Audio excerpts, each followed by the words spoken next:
ये वाला सीरियल तो देखा होगा जो महाभारत आई थी, उसमें आपने इनको जानते होंगे मामा शकुनी। तो आप इनकी स्माइल देख रहे हो, आप कैसी स्माइल है इनकी? सार्डोनिक स्माइल है, फेक स्माइल करते थे। कैसी फेक स्माइल? तो इनका डायलॉग एक बहुत अच्छा है, कहा मेरे बच्चे, इस तरीके से लोग बात करते थे। याद है आपको? ये वाला एक सीरियल आपने देखा होगा जो नई वाली महाभारत आई थी, उसमें था ये सीन। डायलॉग जो था वो इस तरीके से था, मेरे बच्चे, मैंने बोला था रणभूमि में युद्ध हो उससे पहले मन भूमि में खेला जाता है। इस तरीके से एक डायलॉग था, ठीक है। तो वो एक सार्डोनिक स्माइल, तो आप इसको याद कर सकते हैं, मॉक मतलब फेक फेक स्माइल, ठीक है। वैसे मैंने आपको ये दोनों तरीके से बता दिया, ट्रिक से बता दिया और वैसे भी, ठीक है। आगे चलते हैं। Hello guys, welcome to defence spectrum और राम राम सभी को। तो गाइस, एफकेट की वीडियोस पे आपने बहुत प्यार दिया, तो आप सभी के लिए एक मैं बहुत इंपॉर्टेंट वीडियो लेकर आया हूँ। इस अकेली एक वीडियो से आपके 40 क्वेश्चन, लिटरली बोल रहा हूँ 40 क्वेश्चन सही होंगे। आपको कुछ नहीं करना है, सिर्फ और सिर्फ बैठ के वीडियो देखनी है, ठीक है। और 40 क्वेश्चन कौन कौन से बता रहा हूँ मैं, PQRS क्वेश्चन, जो कि बहुत ईजी होते हैं, लेकिन वो टाइम टेकिंग होता है। उसमें टाइम कैसे बचाना है, टोटल 12 ट्रिक हैं उसके अंदर, 12 रूल हैं मेरे। 12 रूल आपने पढ़ लिए तो आपके कभी भी एक भी क्वेश्चन गलत नहीं होगा, पहली चीज़। दूसरी चीज़ है आपका एंटोनिम और सिनोनिम, वो आपको नेगेटिव पॉजिटिव कॉन्सेप्ट है, लेकिन मैं अभी रिसेंट वाले एग्जाम्स में आपको लगा के दिखाऊंगा कि किस तरीके से वो आपको लगाना है। कॉमन सेंस, जो भी चीज़ें मेरी खुद की, मतलब ये पर्सनल ट्रिक्स हैं मेरी खुद की हैं, तो आप ये देखो एक बार और एक बार सीखो कि किस तरीके से ऑन द ग्राउंड जब आप एग्जाम में दे रहे होगे, एग्जाम में बैठे होगे, तो आपको कितनी नॉलेज है। नॉलेज के साथ साथ पेपर को करना कैसे, सॉल्व कैसे करना है, उसका तरीका क्या होता है, वो वाली चीज़ है, ठीक है। और बस इतना ही है। अब बस आप वीडियो देखो और मजे लो, ठीक है। और एक चीज़ और गाइस, प्लीज़ नीचे टेलीग्राम चैनल का लिंक दिया हुआ है, ठीक है, वो जरूर से ज्वाइन करना प्लीज़। मैं उसको रिक्वेस्ट इसलिए कर रहा हूँ क्योंकि वहाँ पर आपको पर्टिकुलर वीडियो के लिंक और जो भी मैं प्लेलिस्ट वगैरह जो भेजता रहता हूँ, नोट्स वगैरह, तो वो आपको वहाँ पे डेली के डेली मिलते रहेंगे। और डेली करंट अफेयर की क्विज आती है वहाँ पे, और एक मैपिंग वाली सीरीज़ है, ठीक है। दोनों आपको वहाँ पे डेली मिलेंगी, फ्री है, वो फ्री ऑफ कॉस्ट है। तो आप नीचे टेलीग्राम उसका लिंक है, उसको आप जाके ज्वाइन कर सकते हो। और वीडियो को लाइक और सब्सक्राइब जो भी है वो कर दिया करो यार, मैं बोलता बोलता ज़्यादा हूँ नहीं, ठीक है। ठीक है, चलिए स्टार्ट करते हैं। तो गाइज़, हम लोग CDS एग्ज़ाम जो 1 2023 के अंदर जो पहला हुआ था, ठीक है, उसको सॉल्व करेंगे पूरे पेपर को। कैसे गाइज़? मेरी ट्रिक्स के थ्रू। गाइज़, मेरी ट्रिक्स आपको एग्ज़ाम टाइम पे, अभी तो आपको लगेगा कि यार ये बकवास कर रहा है, बट जब आप एग्ज़ाम देने के लिए जाओगे तब आपको फील होगा कि यार हाँ, जिस भी बंदे से पढ़ा था या पढ़ी थी, उस बंदे ने लिटरली जो अपनी ट्रिक्स बताई हैं वो यूज़फुल हैं और एग्ज़ाम में काम आती हैं, ठीक है। तो स्टार्ट करते हैं।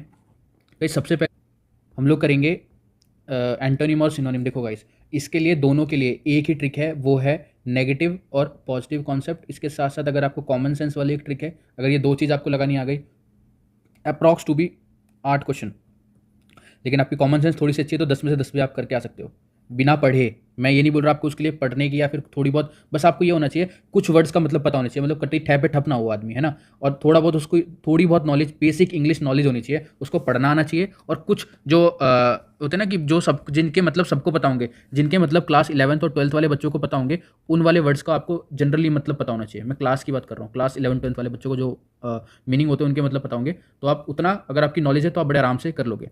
अब आता है nearest in the meaning. Synonym का इसमें जो हमें ढूंढना है वो नियरेस्ट ऑफ द मीनिंग ढूंढना है, एग्जैक्ट मीनिंग नहीं बताना है, ठीक है। एग्जैक्ट नहीं, नियरेस्ट बताना है, ठीक है। अब इसके अंदर याद रखना, मैं कोई भी क्वेश्चन रैंडमली करवा सकता हूँ, बिकॉज मैं पहले वो क्वेश्चन करवाऊंगा जिससे आपको एक कॉन्सेप्ट बिल्डअप हो जाए कि अच्छा ऐसे करते हैं वाले क्वेश्चन, ठीक है।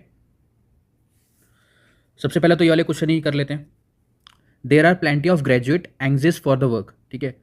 मतलब जो भी प्लेंटी ऑफ ग्रेजुएट हैं, ठीक है, वो एंग्जिस हैं, मतलब अब मतलब ये कॉमन सेंस से हो गया, क्वेश्चन बहुत इजी भी है और आपको कॉमन सेंस नहीं भी है तो भी बहुत इजी क्वेश्चन है, ठीक है। वो एंग्जियस है। कंपोज का मतलब होता है मतलब बहुत ही शांत शांत व्यवहार के, ठीक है, बहुत ही शांत व्यवहार, उसमें कुछ भी नहीं है। ईगर का मतलब तो आपको पता होगा, एंग्जियस ही होता है, इसका आंसर वैसे यही होगा। इंडिफरेंस और प्रोमिनेंट तो आंसर होगा नहीं, तो ये तो बहुत ईजी क्वेश्चन था, इसमें आपको कुछ भी मातापच्ची नहीं करनी है, ये कॉमन सेंस वाला क्वेश्चन था, CS वाला, ठीक है। अब यहाँ पर देखो, ये भी कॉमन सेंस वाला है, बट इसके अंदर देखो किस तरीके से आपकी कॉमन सेंस लगेगी। The power of monarchy was circumscribed by the new law. Circumscribe, देखो सर्कमस्क्राइब का मतलब होता है एक सर्कल बना दो, इसके अंदर ये वाला समझो कि ये एरो है, ये वाला पॉइंट है, तो ये पॉइंट अगर यहाँ जाएगा फिर टक्कर खाएगा, फिर यहाँ आ गया, फिर यहाँ, मतलब इसी के अंदर ही रहेगा वो, इस सर्कल के बाहर नहीं जा सकता। समझो, मतलब ये वाला पॉइंट है, समझो, तो ये ऐसे, ये ऐसे ऐसे, मतलब इसके अंदर ही रहेगा, मतलब वो इसके बाहर नहीं नहीं जा पाएगा, इस वाले एरिया के अंदर इसके बाहर नहीं जा पाएगा, वो सर्कमस्क्राइब्ड है, ठीक है, वो उसके अंदर बंधा हुआ है। तो जो monarchy by the new law, कौन से लॉ? एक नए लॉ की वजह से। तो सर्कमस्क्राइब का मतलब क्या होगा, ये पूछ रहा है वो, ठीक है। अब इसमें ये पहला ही हो गया कंस्टेंट, मतलब वो उसके अंदर ही रहेगा, उसके बाहर नहीं जाएगा। नेचुरलाइज, ये सब न्यूट्रल वर्ड है। नेचुरलाइज, सर्कमवेंट, सर्कमवेंट का मतलब गाइस होता है एक्चुअली में बिगाड़ना, खराब करना, ये भी नहीं होगा। नोटिफाइड का आपको सबको मतलब पता होगा, तो ये वाले वर्ड्स तो आंसर नहीं होगा। कांस्टेंट, कंस्टेंट मतलब होता है उसके अंदर ही रहना, उसके बाहर वो ना जा पाए, कंस्टेंट है उसकी, उसकी एक लिमिट है, ठीक है। ये वाला भी आपका कॉमन सेंस से हो गया, ठीक है। दो क्वेश्चन आपके कॉमन सेंस से हो गए पहले। आगे चलते हैं नेक्स्ट पेज पे। चलो पहले ये वाला कर लेते हैं, इसमें आपका एक नेगेटिव पॉजिटिव वाला जो कॉन्सेप्ट है वो आपका क्लियर हो जाएगा। देखो इस जब भी कभी एक सेंटेंस दिया रहेगा ना, तो आपको एंटोनिम सिनोनिम का डायरेक्ट बहुत ईजी हो जाएगा ढूंढना, बिकॉज उससे आप उस वाले वर्ड का मतलब निकाल सकते हो कि भाई इस वाले वर्ड का मतलब नेगेटिव है, इस वाले वर्ड का मतलब पॉजिटिव है, इन दोनों में से कौन सा है। ठीक है, आप यहाँ पे खुद बता दोगे कि इसका मतलब क्या है। The party leader exhorted his member to start preparing for formation of their government. मतलब उसने अपने अपने जो पार्टी का लीडर जैसे मोदी जी हैं, वो अपने मेंबर को क्या चीज़ करेंगे, मोटिवेट करेंगे ना यार, तो इसका मतलब एक पॉजिटिव आ रहा है, नेगेटिव तो इसका मतलब है नहीं, इसको यहाँ से रब कर देते हैं। मतलब उन्होंने मोटिवेट कराया उनको एक ठीक है, उनको एक मोटिवेशन दी है। ठीक है, is member to start the formation of their government. अब यहाँ पे 4 वर्ड है। एक हो गया एक्सपेक्टेड। एक्सपेक्टेड का मतलब होता है यार उम्मीद रखना। अब मोदी जी को ऐसे तो होगा नहीं, मतलब ये एक तो एक न्यूट्रल वर्ड है। ठीक है, अर्ज का मतलब देखो ये भी एक पॉजिटिव वर्ड है, मतलब अर्ज मतलब एक उनसे अर्ज करना, उनसे बोलना, उनसे अर्ज करना। ठीक है, फैसिलिटेट एक न्यूट्रल वर्ड है और डिस्करेज एक नेगेटिव वर्ड है। ठीक है, तो नेगेटिव वर्ड तो आंसर ये तो काट दो, ये भी काट दो और ये भी काट दो, तो एक ही बच गया आपका अर्ज। ठीक है, तो आपको मतलब थोड़ा सा एक्सपेक्टेड का मतलब क्या होता है, यहाँ पे एक्सपेक्टेड जो वर्ड था इसका मतलब होता है किसी से वो रखना, क्या बोलते हैं, उम्मीद। उम्मीद रखना है, यहाँ पे उम्मीद थोड़ी ना रखेंगे मोदी जी अपने मेंबर से। ठीक है, उनसे तो उम्मीद नहीं होती, उनको मोटिवेट किया होगा, उनको अर्ज किया होगा, तो इसका आंसर क्या हो जाएगा, ये हो जाएगा ना कि ये। ठीक है, मतलब इस तरीके से क्वेश्चन को अगर आप देखोगे और पढ़ोगे और थोड़ा सा उसका मतलब निकालने की कोशिश करोगे तो आपके क्वेश्चन यूजुअली हो ही जाएंगे। चलो ये वाला क्वेश्चन कर लेते हैं पहले। We caught him eavesdropping outside the window. अब समझो ये आपका कोई रूम है। ठीक है, ये आपका रूम है, यहाँ पे आपकी विंडो, ये गेट हो गया। तो यहाँ पर आपने एक बंदे को देखा कि वो ऐसे कान कुछ मतलब कुछ कर रहा है, वो यहाँ पे ईव ड्रॉपिंग, आपने को उसका मतलब नहीं पता है अभी। ऑप्शन में आपके सामने आंसर दिया हुआ है, आपको सिर्फ ढूंढना है। वंडरिंग एमलेसली, आपकी विंडो के आसपास कोई ऐसे एमलेसली घूमेगा, बिल्कुल नहीं। टॉकिंग लाउडली, हो सकता है एक बार पॉइंट इसको नोट डाउन करते हैं, क्या पता इसका मतलब ये हो, क्या पता। लेकिन ईव्स ड्रॉपिंग का मतलब कुछ लग रहा है यार, मतलब कुछ ईव्स मतलब कुछ कानों से रिलेटेड है, ईयर से कुछ रिलेटेड है वो। ठीक है, ईव्स ड्रॉपिंग कर रहा है वो। लिसनिंग सीक्रेटली, बिल्कुल ये वाला मतलब ये, अगर आप इन दोनों में से ऑप्शन को चूज करोगे तो आपको बेसिकली आप मेरे हिसाब से इसको ज़्यादा वेटेज दोगे। और रिफ्लेक्टिव कामली तो ये तो बिल्कुल होगा ही नहीं, इसको यहाँ से काट देते हैं, तो ये भी नहीं होगा। तो केवल एक ही बच गया, लिसनिंग सीक्रेटली। मतलब आपने इसको बिल्कुल भी आपको इसका मतलब नहीं पता था, बट ये कॉमन सेंस से हो गया। मतलब यहाँ पे इसको आप लगा लगा के देखो, we caught him listening secretly outside the window, ये वाला अगर यहाँ पे आप पुट ऑन करोगे तो एकदम परफेक्टली मैच हो रहा है, परफेक्टली मैच हो रहा है। We caught him listening secretly outside the window, easy था। चलो तो गाइज वैसे टू बी ट्रू आपको 1000 से लेके 2000 वर्ड्स के मतलब ग्रुपिंग मेथड से मैंने याद करवा रखे हैं। बट द थिंग इज कि अभी एग्जाम बहुत पास में है, तो वो याद करवाना इज़ लाइक ऐसे फटाफट फटाफट नहीं होगा, वो टाइम टेकिंग प्रोसेस है। बट ग्रुपिंग मतलब एक वर्ड से आपको कई सारे वर्ड हो जाएंगे याद। ठीक है, तो ये आपको होना चाहिए, ये वाली चीज़ आपको पता होनी चाहिए। ग्रुपिंग मेथड की मैं एक लास्ट में एक वीडियो लगाऊंगा, तो उससे क्या आपको पता चल जाएगा, अच्छा ये होता है ग्रुपिंग मेथड, इससे भी अपन याद कर सकते हैं। आगे चलते हैं, इसको इससे पहले ये अलग कर लेते हैं। देखो तो जूम करते हैं इसको। हाँ, इस वाले क्वेश्चन को ट्राई करना, ये पॉजिटिव नेगेटिव कॉन्सेप्ट्स होगा, पहले मैं आपको बता रहा हूँ, एक बार इसको प्लीज़ ट्राई करना, प्लीज़ मैं रिक्वेस्ट कर रहा हूँ आप सभी से, एक बार ट्राई करके देखना। Such traditional method seem incongruous in our technical age. जो ट्रेडिशनल मेथड है वो इन कांग्रेस, मतलब आपको इतना पता चल रहा है कि नेगेटिव है पॉजिटिव है, इतना बता दो, नेगेटिव है। ठीक है, इतना बता लिया कि अपनी टेक्निकल एज के सामने जो ट्रेडिशनल मेथड है वो कुछ नेगेटिव वर्ड है, ये कुछ अपने को नेगेटिव यहाँ से फीलिंग आ रही है कि ये नेगेटिव है। ठीक है, अगर आपको इतना भी नहीं पता चलता है तो आप इसको ऐसे करके भी डिवाइड कर सकते हो, जैसे किसी के वर्ड के पहले इन लिखा हो या अन लिखा हो, वो सारे वर्ड्स यूजुअली नेगेटिव होते हैं, जैसे कि यहाँ पर भी लिखा हुआ है, तो ये भी एक नेगेटिव वर्ड होगा। कांस्टेंट तो आपको पता होगा, जैसे ग्राफ अगर मैं बताऊँ कांस्टेंट का, तो एक ये न्यूट्रल वर्ड हो गया। अनवेरिंग मतलब कांस्टेंट ही होता है, ये भी एक न्यूट्रल वर्ड हो गया। इस तरीके से ग्राफ अगर बनाया जाए तो इस तरीके से बनता है इसका ग्राफ, ये एक्स एक्सेस या वाई एक्सेस, एक्स और वाई। ठीक है, ये ग्राफ इस तरीके से बनता है, इनका कांस्टेंट होती है। ठीक है, तो हो गया इनएप्रोप्रिएट, तो ये भी आपका एक नेगेटिव वर्ड हो गया। तो अब आपको यहाँ पे क्या चीज़, 2 वर्ड फंस गए, या तो अनस्वेवरिंग होगा या तो फिर इनएप्रोप्रिएट होगा, इन दोनों में से कोई आंसर होगा। अब फिर से वही वाली बात आ जाती है कि आप किसके साथ जाना जाना चाहोगे। देखो यूजुअली अगर आप इसको पुट ऑन करके देखोगे, सच ट्रेडिशनल मेथड सीम्स इनएप्रोप्रिएट इन अवर टेक्निकल एज, तो ये ज़्यादा मतलब ज़्यादा अप्रोप्रिएट मतलब ज़्यादा आंसर जो करेक्ट लग रहा है वो ये लग रहा है इनएप्रोप्रिएट वाला, तो हम इसके साथ जाएंगे। तो अगर आपको यूजुअली मतलब नहीं भी पता है, 50-50% चांस तो हुआ, एटलीस्ट 50-50% चांस तो हुआ। मैं उस चीज़ की बात कर रहा हूँ, ऐसा जरूरी नहीं कि आपका यहाँ पे 100% ये क्वेश्चन सही हो जाएगा, कुछ बच्चे इसको ही मार्क करेंगे। बट मैं वो वाली चीज़ बोल रहा हूँ जिसका मतलब आपको पता है, एटलीस्ट उसके साथ तो जाना जाना चाहोगे ना आप। ठीक है, आगे चलते हैं, इसको एक बार ट्राई करते हैं। The local people are hospitable to strangers. The local, जो लोकल पीपल आते हैं वो हॉस्पिटेबल होते हैं टू द स्ट्रेंजर्स। अब यहाँ पे हॉस्पिटेबल मतलब यार आपको पता होगा ना, हॉस्पिटैलिटी मतलब एक पॉजिटिव वर्ड होता है ना, एक पॉजिटिव वर्ड होता है ये कि मैंने वो जो बंदा था वो मेरी तरफ बहुत हॉस्पिटाइल था, बहुत ही हॉस्पिटाइल मतलब एक पॉजिटिव वर्ड है, बहुत ही ज़्यादा क्या बोलते हैं उसको, हेल्पिंग नेचर काइंड ऑफ, वो मेरे को बहुत हेल्प कर रहा था, helping kind of helping nature, या फिर बहुत ही उदारवाद बोलते हैं हिंदी में, ठीक है। तो अब यहाँ पे हेल्पिंग का कोई एकदम आसपास का कोई वर्ड मतलब पता चल रहा है, डिस्टेंट तो एक नेगेटिव वर्ड हो गया, ठीक है। और फ्रॉस्टी, श्योरली, ये सब तो आंसर होंगे नहीं, एक ही बचा कॉर्डियल, जिसका जो एक दूसरे का कोऑर्डिनेशन कर पाए, कोऑर्डिनेशन मतलब जो लोकल पीपल होते हैं वो स्ट्रेंजर के साथ क्या चीज़ करते हैं, आप खुद बताओ, एक कोऑर्डिनेशन करते हैं। तो यहाँ पे इसको पुट ऑन करोगे, आंसर आ गया। मतलब लिटरली बोल रहा हूँ, आपको ये जब एग्जाम देने जाओगे तो आपको ये जो तरीका है ना पेपर को सॉल्व करने का, ये यूजुअली मतलब नहीं पता होता बच्चों को, तो पक्का हेल्प होगी, पक्का हेल्प होगी, ठीक है। आगे चलते हैं इस वाले को करते हैं, एक बार जूम कर लेते हैं। Mohan has mercurial temperament. देखो टेम्परामेंट अपने आप में मतलब उसका टेम्परामेंट बहुत ज़्यादा मर्क्यूरियल है, मतलब बहुत ज़्यादा अजीब सा है। टेम्परामेंट उसका कैसा है, मर्क्यूरियल, मतलब एक नेगेटिव वर्ड आ रहा है, ठीक है, ये नेगेटिव हो गया। वॉलेटाइल नेगेटिव हो गया, पीजेंट मतलब अच्छा है, पॉजिटिव। एग्रीएबल मतलब पॉजिटिव, और मर्सीफुल मतलब भी अच्छा होता है, पॉजिटिव। तो इसका आंसर क्या हो गया, वॉलेटाइल। ये तो सीधा हो गया, इजी था, मतलब ये इसमें आपको मतलब नेगेटिव और पॉजिटिव कॉन्सेप्ट के साथ साथ कॉमन सेंस नहीं लगानी पड़ी। तो किसी किसी में दोनों लगती हैं, किसी किसी में एक ही लगेगा, ठीक है। इजी था ये क्वेश्चन, ये तो मतलब सुपर इजी क्वेश्चन हो गया आप लोगों के लिए आगे चलते हैं, इस वाले क्वेश्चन को करते हैं। It is obligatory for all employees to wear the protective clothing. आप किसी फैक्ट्री वगैरह में काम करने जा रहे हो, तो एक बंदा है वो उसको बोल रहे हैं कि भाई तेरे को ऑब्लिगेटरी है, तेरे को एक प्रोटेक्टिव मतलब सूट वगैरह पहन के अंदर जाना है, ठीक है। अब ऑब्लिगेटरी का मतलब क्या, आपको क्या मतलब चल रहा है, कंपलसरी है, मतलब काइंड ऑफ कंपलसरी वो बोल रहा है। वॉलंटरी मतलब होता है कि अपने आप, स्वेच्छा से। इलेक्टिव मतलब स्वेच्छा से, तो ये दोनों तो आंसर नहीं होंगे। ऑप्शनल तो नहीं है भाई, कंपलसरी वो बोल रहा है तो उसका मतलब ऑप्शनल तो नहीं होगा, ठीक है। अब एक ही बच गया एसेंशियल, तो इसका आंसर क्या हो गया, एसेंशियल हो गया। इजी था, इजी था गाइज। इसी तरीके से क्वेश्चन होंगे, हमेशा आपको क्वेश्चन को आंसर नहीं पता होता, ठीक है, आपको क्वेश्चन को ऑन द ग्राउंड पे सॉल्व करना होता है इस वाले क्वेश्चन को देखो एक बार, यहाँ पे देखो, इस वाले क्वेश्चन में अगर थोड़ा सा छोटा करते हैं, हाँ, she has a genetic predisposition to liver disease. उसका पहले से ही कुछ मतलब प्रॉब्लम है, ये मतलब एक नेगेटिव वर्ड को शो कर रहा है कि मतलब पहले से उसको कुछ दिक्कत है, ठीक है। और रेजिस्टेंस, इम्यूनिटी, ये सब एक न्यूट्रल वर्ड है। रेजिस्टेंस तो मतलब रुकावट होता है, इम्यूनिटी एक काइंड ऑफ, इम्यूनिटी मतलब पॉजिटिव वर्ड आप उसको मान सकते हैं। दो ही बच गए, एक बच गया वनरेबिलिटी, एक बच गया आपका एग्जाम्पटेशन, ठीक है।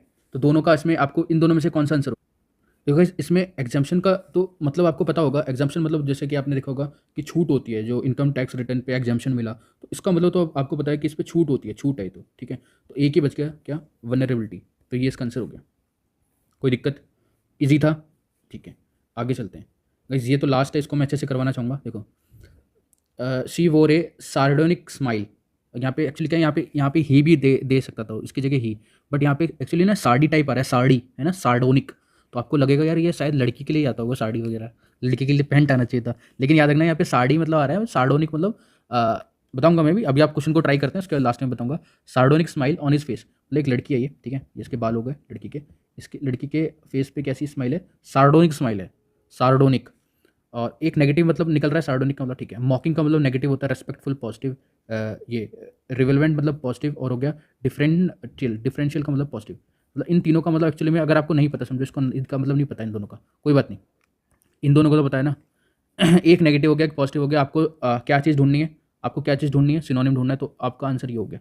अगर इन दोनों का नहीं भी पता है तो, मैं ये मान के चल रहा हूँ आपको इन दोनों का मतलब नहीं पता तो, ठीक है। तो ये हो गया मॉकिंग। अब आपको पता चलेगा सी वो रहे मॉकिंग स्माइल, हाँ बिल्कुल सही यार, मॉकिंग मतलब होता है झूठी, है ना। तो लड़की ने जो वो लड़की है उसने अपनी मुंह पे मॉकिंग स्माइल है, तो या तो आप इस तरीके से याद कर सकते हो, एक तरीका और है। तो गाइस आपने ये वाला सीरियल तो देखा होगा जो महाभारत आई थी, उसमें आपने इनको जानते होंगे मामा शकुनी। तो आप इनकी स्माइल देख रहे हो, आप कैसी स्माइल है इनकी, सार्डोनिक स्माइल है, फेक स्माइल करते थे, कैसी फेक स्माइल। तो इनका डायलॉग एक बहुत अच्छा है, कहा मेरे बच्चे, इस तरीके से ये लोग बात करते थे। याद है आपको, ये वाला एक सीरियल आपने देखा होगा जो नई वाली महाभारत आई थी, उसमें था ये वाला सीन, डायलॉग जो था वो इस तरीके से था, मेरे बच्चे, मैंने बोला था रणभूमि में युद्ध हो उससे पहले मन भूमि में खेला जाता है। इस तरीके से एक डायलॉग था, ठीक है। तो वो एक सार्डोनिक स्माइल, तो आप इसको याद कर सकते हैं, मॉक मतलब फेक फेक स्माइल, ठीक है।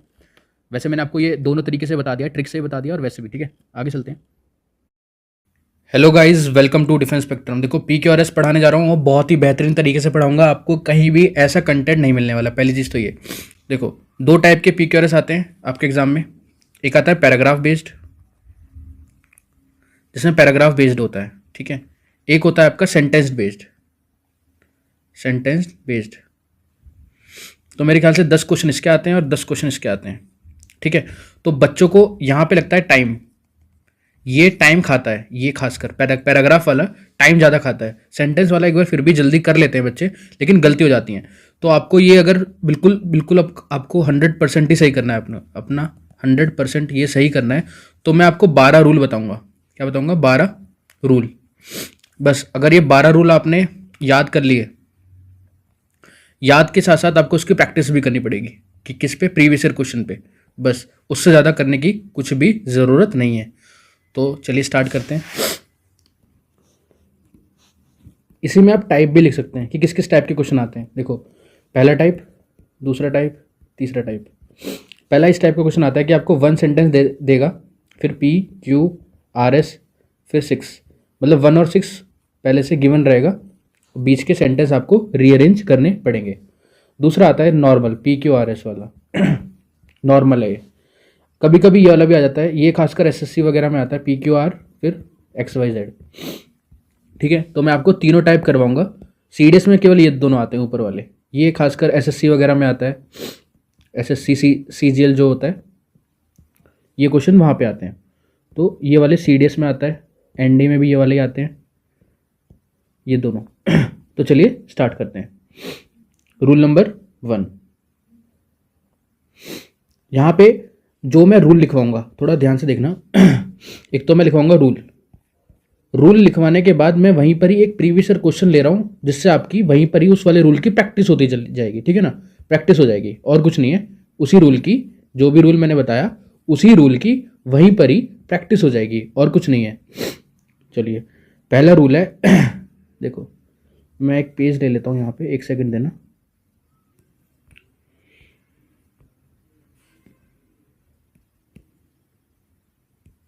देखो रूल,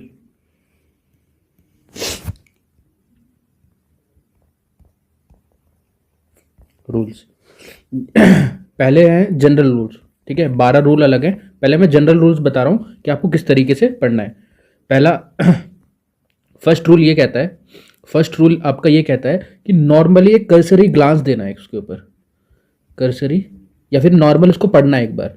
देसी भाषा में बोलूँ तो एक बार उसको पढ़ना है, जो भी आपके ऑप्शन दिए हुए हैं, जो भी पूरा पैराग्राफ दिया हुआ है, उसको एक बार फटाफट पढ़ना है, एक बार बस ऊपर ऊपर से, है ना। दूसरा है ऑप्शन को देखना है, look at option, look at option.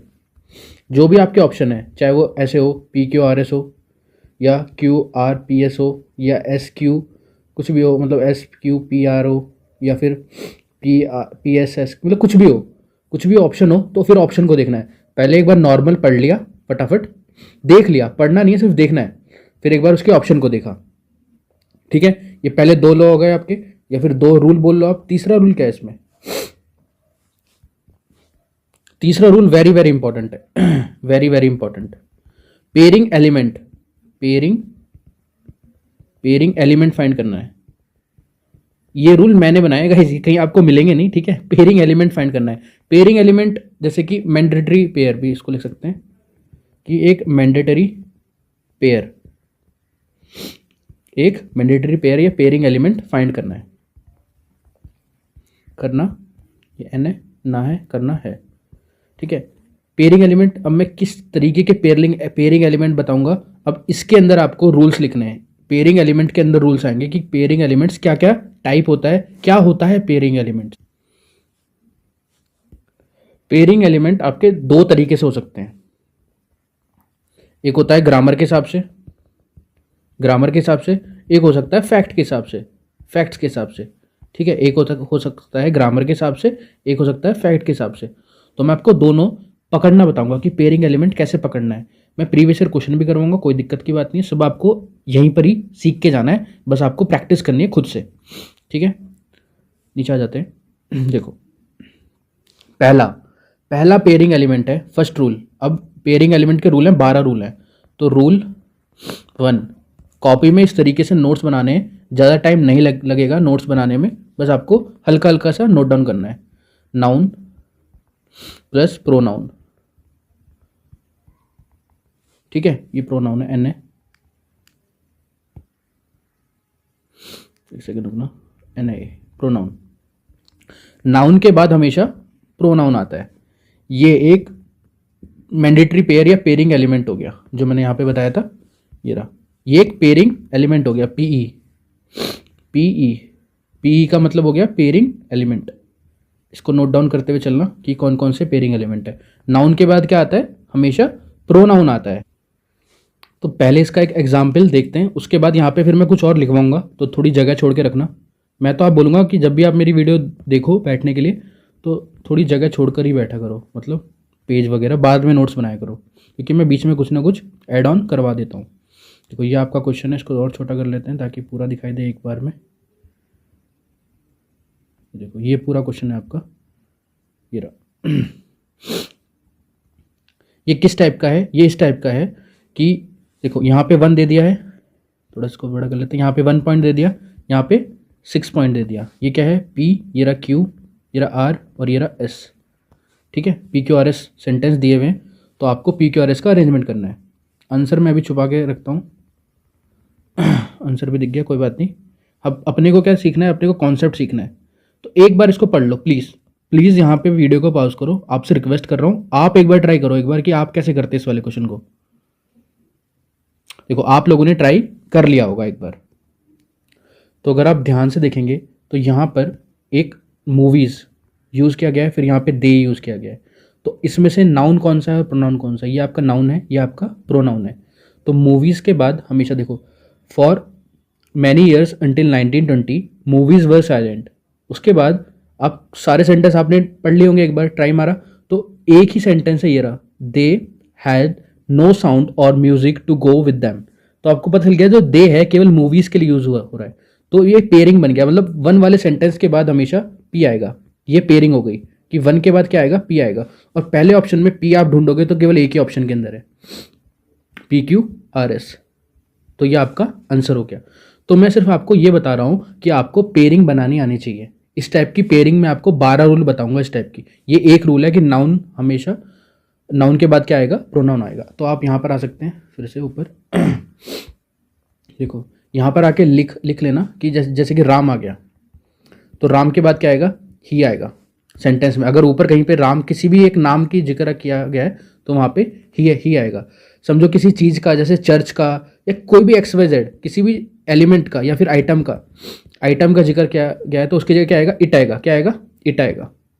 उसके बाद क्या आता है? इट आता है। ठीक है। और किसी भी चीज़ का, मूवीज़ वगैरह का जैसे बताया था तो दे, तो वो किसी भी रेस्पेक्ट में, मतलब आपको नाउन और प्रोनाउन पता होना चाहिए क्या चीज़ है। ठीक है। कोई भी एक चीज़ के बदले जो उसका दूसरा नाम होता है, जैसे कि वो लड़की जा रही है वो, तो शी, गर्ल। कोई भी अगर गर्ल होगा, जैसे समझो XYZ कोई भी नाम है, समझो जैसे प्रिया है, जैसे Priya is a good girl, she is good at studies. तो मतलब आपको पता लगेगा कि सी जो है वो प्रिया के लिए यूज हो रहा है, तो प्रिया के बाद सी आएगा, मतलब लिंकिंग। मैंने आपको बता दिया ना कि क्या बताया था मैंने? Pairing element, PE। तो आपको पेयरिंग एलिमेंट ढूंढने आने चाहिए। ठीक है। अगर आपने पेयरिंग एलिमेंट कहीं पे भी ढूंढ लिया ना, ये जरूरी नहीं कि स्टार्टिंग में ही हो जाए। जैसे मैंने यहाँ पर अभी आपको एग्जाम्पल करवाया था, ये वाला, तो आपको पता चलेगा कि मूवीज के बाद दे आएगा, तो ये वाला पेयरिंग एलिमेंट हो गया। तो 1 के बाद P आएगा। तो और भी ऑप्शन हो सकते थे, यहाँ पे अगर P हो जाता तो हमें एक बार और चेक करना पड़ता। समझे मैं क्या चीज़ बोल रहा हूँ? ठीक है। तो ऑप्शन के थ्रू जाना चाहिए। चलो आप नेक्स्ट वाला क्वेश्चन आप करोगे। कहाँ चला गया क्वेश्चन? ये रहा।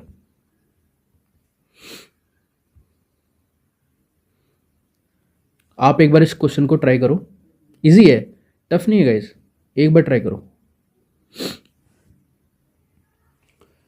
एक बार खुद ट्राई कर लिया। देखो अब सबसे पहले पढ़ने के बाद क्या चल रहा है कि जो ये लड़का है, इसने अपनी गाड़ी पार्क करी है एम्प्टी स्पॉट पे, कौन से? इवेंजिकल चर्च के पास।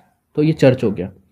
तो अब आपको पता चल गया, यहाँ पर आप देख सकते हैं कि जो चर्च के लिए है, फिर उसके लिए ही कोई बिल्डिंग की बात की जा रही है। तो यहाँ पे एक इट यहाँ पे भी आ रहा है और एक इट यहाँ पे भी आ रहा है। तो आपको पता चल गया कि it was a Sunday morning. तो ये वाला सेंटेंस तो नहीं होना है। ठीक है। तो आपको इतना तो मेरे ख्याल से पता चल गया होगा कि इट कहाँ पे यूज़ हो रहा है, किसके लिए। जो चर्च की बात की जा रही है वो यहाँ पे की जा रही है, इस वाले सेंटेंस के अंदर चर्च की बात की जा रही है। तो आप देख सकते हैं चर्च क्या है, कैसा कलर है, उसके ऊपर बिल्डिंग क्या है, उसका वुडन डोर है, मतलब जो भी चीज़ बताई जा रही है तो आप इसको इससे लिंक कर सकते हैं। तो आपको पता चलेगा कि 1 के बाद क्या आएगा? 1 के बाद क्या आएगा? आर आएगा। एक सेकेंड, वन के बाद क्या आएगा, आर आएगा। तो आर देख देख लेते हैं, केवल एक ही ऑप्शन के अंदर है, डी ऑप्शन के अंदर। मतलब मैं आपको ये चीज़ सिखा रहा हूँ कि पूरा हमें पढ़ने की ज़रूरत भी नहीं होती। एक बार पढ़ सकते हो, अगर कन्फ्यूजन हो रहा है तो पढ़ सकते हो, ठीक है। लेकिन आपको अगर पता चल रहा है कि हाँ लिंकिंग हो रही है, कि नाउन है ये, और नाउन के बाद जो इट आए ये प्रोनाउन है, तो ये इससे लिंक होगा, ठीक है गाइस। थोड़ा सा और कभी भी ना एक नोट करके ये भी लिख सकते हो कि कभी भी बट से स्टार्टिंग नहीं होती। हाँ मैं इसको थोड़ा रब कर रहा हूँ यहाँ पे कि कभी भी बट से सेंटेंस की स्टार्टिंग नहीं हो सकती। तो पी वाले ऑप्शन को तो हम डायरेक्ट काट सकते थे, इस वाले ऑप्शन को हम डायरेक्ट काट सकते थे, ठीक है। समझ में आ गया, मतलब इजी था।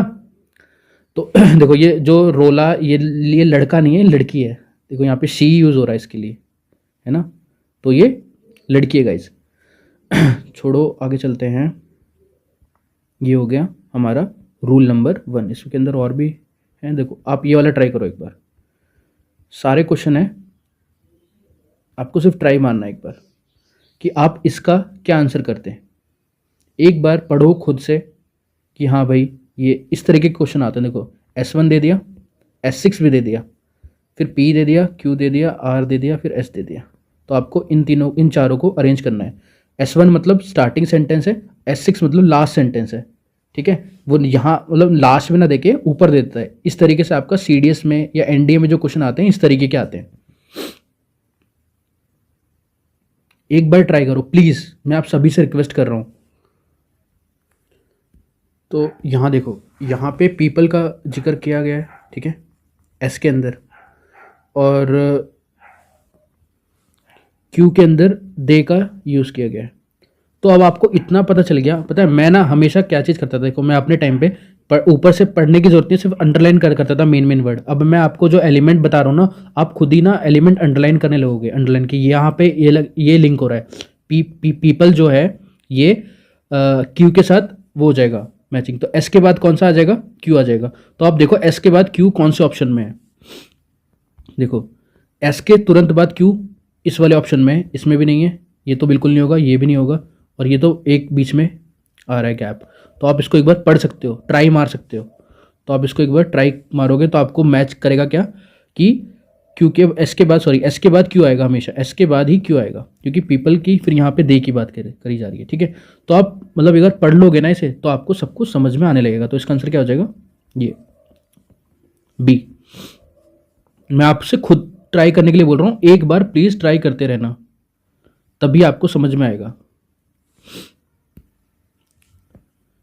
एक बार पढ़ो, मैं पॉज कर रहा हूँ वीडियो को ताकि आप पढ़ लो एक बार।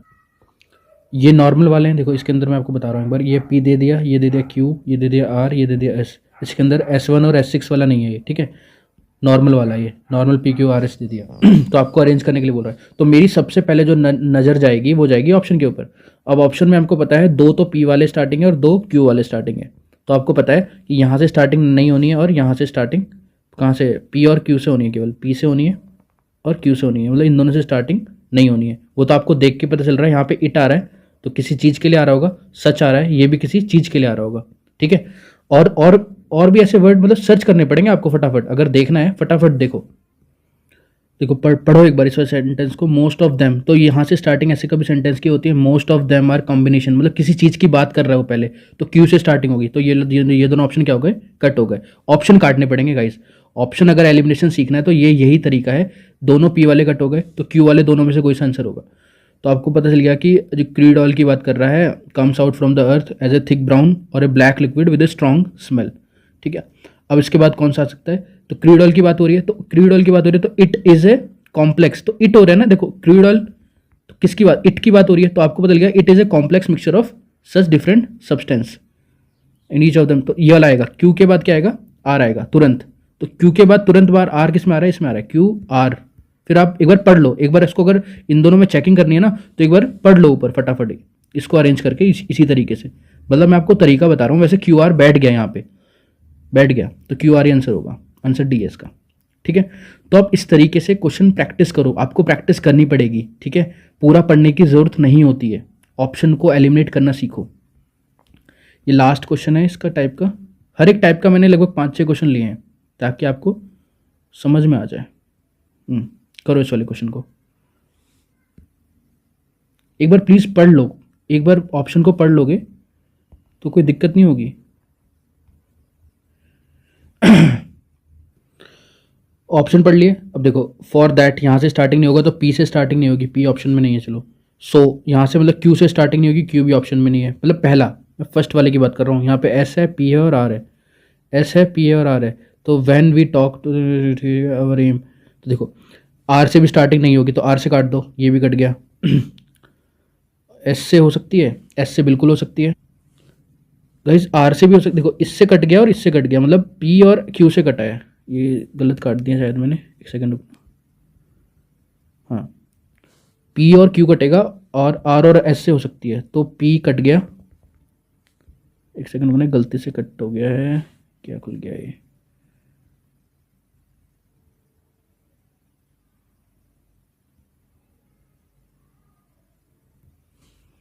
तो ये वाला कट होगा बस, ठीक है।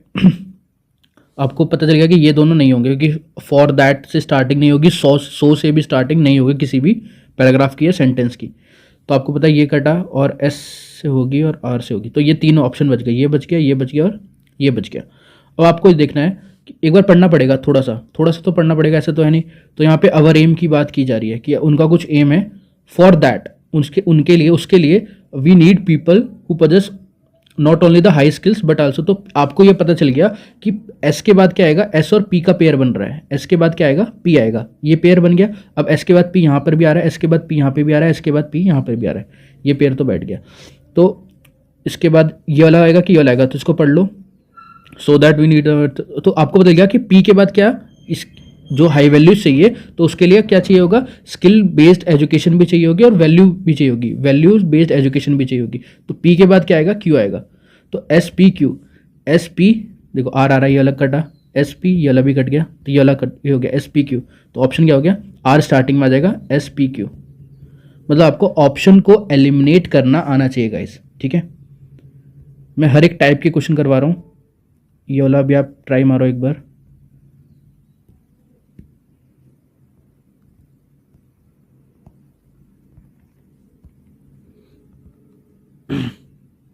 एक्चुअली क्या, ये थोड़ी डार्क होते हैं तो एग्जाम में आपको दिखाई देगा अलग अलग, यहाँ पे नहीं हो रखा तो मैं इसलिए अलग से उसको कलर कर रहा हूँ। तो देखो सबसे पहले ही से स्टार्टिंग हो सकती है किसी सेंटेंस की, तो नहीं होगी, तो पी वाले सेंटेंस काट दो, पी स्टार्टिंग ये वाला कट हो गया। अब पीपल्स हो सकती है, स्वामी दयानंद सरस्वती से हो सकती है, इंडिया से भी हो सकती है, तो ये तीनों भी हैं ऑप्शन के अंदर, ठीक है। तो अब मैंने सिर्फ 4 ही वर्ड पढ़े हैं अभी तक, स्वामी दयानंद सरस्वती के लिए ही जो ये ही यूज़ किया गया है, इन्हीं के लिए यूज़ किया गया होगा। तो इतना पता चल गया कि भाई आर के बाद क्या आएगा, पी आएगा। अब आर के बाद जस्ट पी किस में आ रहा है, सिर्फ एक ही ऑप्शन में आ रहा है, टिक करो और आगे चलो। तो आपको पता चल गया इसका आंसर क्या हो जाएगा, डी। मतलब मैंने सिर्फ 2 ही वर्ड पढ़े यहाँ पे, एक तो ही पढ़ा और क्या पढ़ा, स्वामी दयानंद सरस्वती। तो आर के बाद क्या आएगा, जस्ट क्या आएगा, पी आएगा। लिंकिंग, मैं आपको वही तो सिखाना चाह रहा हूँ कि लिंकिंग क्या चीज़ होती है, ठीक है। मेरे ख्याल से लिंकिंग हो गया। नेक्स्ट वीडियो में हम पढ़ेंगे रूल 2। इस वाली वीडियो में इतना ही, thank you. Hello guys, welcome to defence spectrum. हम रूल 2 पढ़ेंगे अब PQRS का।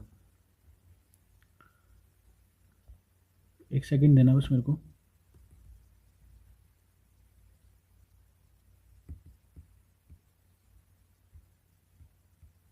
ठीक, देखो नाउन, नाउन के बाद डेमोन्स्ट्रेटिव एडजेक्टिव आ जाए या ऑब्लिक पजेसिव एडजेक्टिव आ जाए, फिर उसके बाद फिर से नाउन आ जाए। मतलब पहली बार एक बार नाउन आ गया, फिर डेमोन्स्ट्रेटिव एडजेक्टिव आ गया या पजेसिव एडजेक्टिव आ गया, उसके बाद फिर से नाउन आ गया सेकंड टाइम, तो ये भी एक पेयर बनता है। मैं हर टाइप के एग्जाम्पल करवाऊंगा। देखो यहाँ पे मैं आपको लिख भी देता हूँ कि क्या चीज़ है। DA का मतलब है demonstrative, demonstrative adjective, adjective. Demonstrative adjective वो होता है जैसे कि दिस, दिस थोड़ा मोटा लिखते हैं,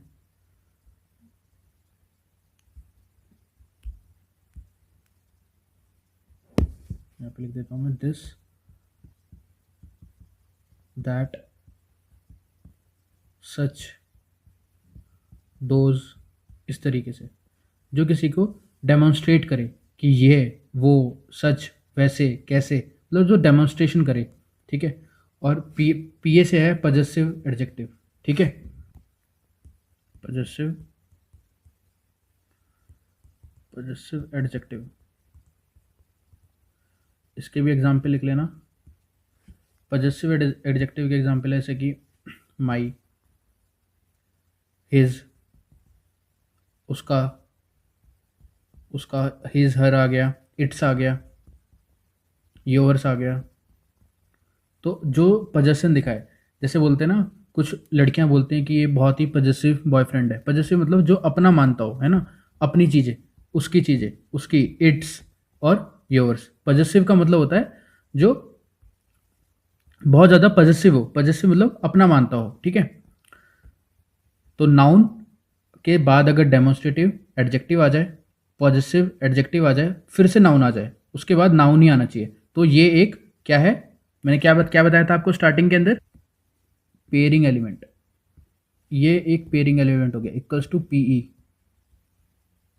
पीई ये क्या है, एक पेयरिंग एलिमेंट है। अब जैसे कि मैं आपको क्वेश्चन दिखा देता हूँ, ये लो।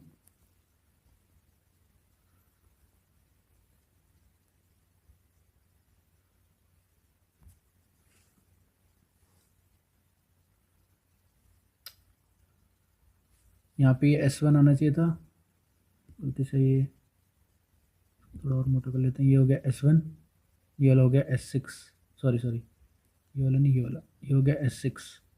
तो पी क्यू आर एस आपको बीच वाले अरेंज करने हैं। ये रहा पी, ये रहा क्यू, ये रहा आर, ये रहा एस, ये अरेंज करने हैं आपको। देखो, पढ़ लिया आपने एक बार?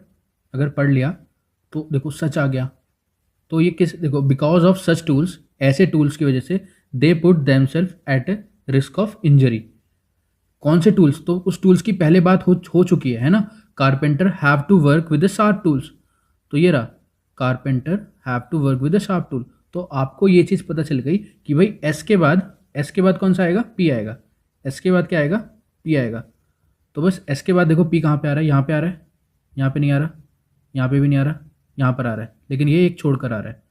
तो एक छोड़ के आ रहा है, तो आप पढ़ सकते हैं इसको, carpenter have to work with the sharp tools in such areas it, ये वाला नहीं आएगा, नहीं आएगा। मतलब आप एक बार पढ़ के देख लो फिर उसको, ठीक है, कि ये वाला इसके बाद बैठ रहा है कि नहीं बैठ रहा। तो आपको पता चलेगा कि जब इन दोनों में से कोई ऑप्शन होगा, क्योंकि एस के बाद पी आना चाहिए, एस के बाद क्या आना चाहिए? पी आना चाहिए। तो दो ऑप्शन में आ रहा है, लेकिन बीच में यहाँ पे क्यों आ रहा है? तो ये भी गलत हो गया, ये भी गलत, ये भी गलत, तो एक ही बैठ गया सही, ठीक है। मतलब इतने आसानी से आपने, विदाउट हमने पूरी लाइन पढ़ी भी नहीं अच्छे से, पता चल गया, ठीक है। नेक्स्ट क्वेश्चन करते हैं। पता नहीं इसमें बीच में एक खाली पेज कैसे आ रहा है। चलो, ऑप्शन जरूरी है देखने, करो इस क्वेश्चन को।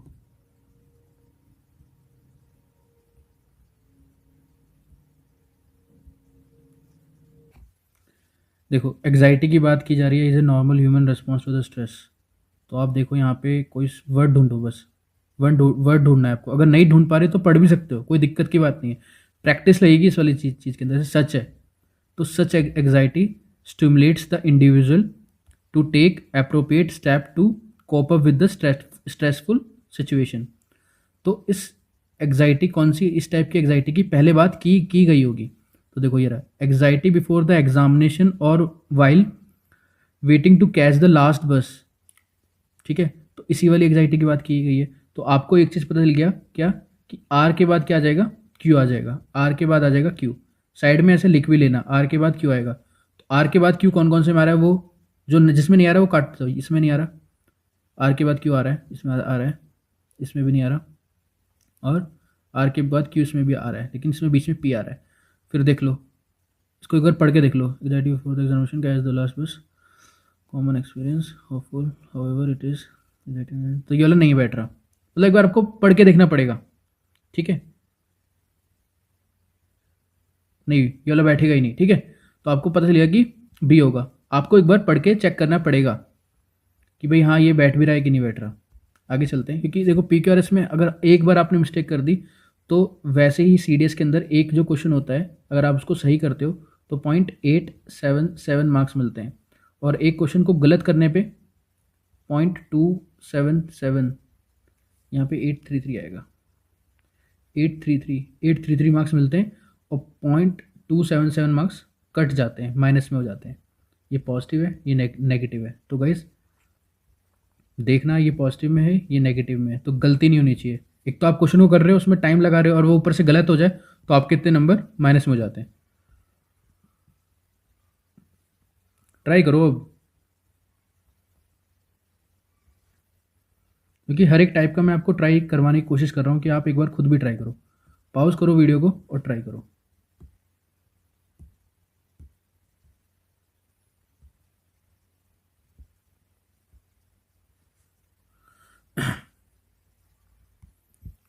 देखो, अगर मैंने बताया ना, ऑप्शन पे भी ध्यान रखना। जरूरी नहीं है कि आपको वो वर्ड मिले ही ढूंढने से, फिर भी मैं आपको बता रहा हूँ। यहाँ पे कहीं बोले ऐसे वर्ड्स नहीं मिल रहे, दिस, सच, एज, है ना, तो नहीं मिल रहे तो कोई दिक्कत की बात नहीं। स्टार्टिंग से अपने जो बेसिक रूल है पहले वो देख लो। ऑप्शन फॉर, हाउएवर, देखो यहाँ से स्टार्ट हो सकता है सेंटेंस। इसको एक सेकंड रुकिए।